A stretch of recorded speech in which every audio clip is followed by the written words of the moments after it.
Negoziora gero eta jende gehiago gehitzea. Hori da negozio hauen oinarria. Bertan, sartzen den pertsonari dirua aurreratzeko eskatzen zaio eta enkargu bat eman. Produktu esklusibo bat saldu behar du.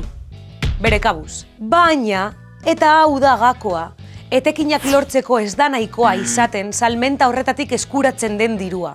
Benetako helburua negoziora gehitzeko jende gehiago aurkitzea da. Konbentzitzen duzun saltzaile berri bakoitzeko, bere etekinen edo diru ekarpenen ehuneko bat zuretzat izango dela agintzen dizute. Eta aldi berean, zure etekinen zati bat zure gainetik dagoen pertsonari eman beharko diozu.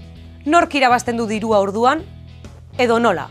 Piramide egitura duela esan dugu, ezta? Goian daudenek edo hasierako negoziokideek diru asko irabazteko aukera dute. Izan ere, euren azpitik dauden guztien etekinaren zati bat jasotzen dute, haiek produktua saldu beharrik gabe. Piramidearen azpikaldean daudenek aldiz, jende gehiago bilatu behar dute, etengabe, etekin nahikoa lortzeko. Laburbilduz, etengabe jende berria gehitzen bada eta dirua aurreratzen badute, orduan bai, negozioa errentagarria izan daiteke.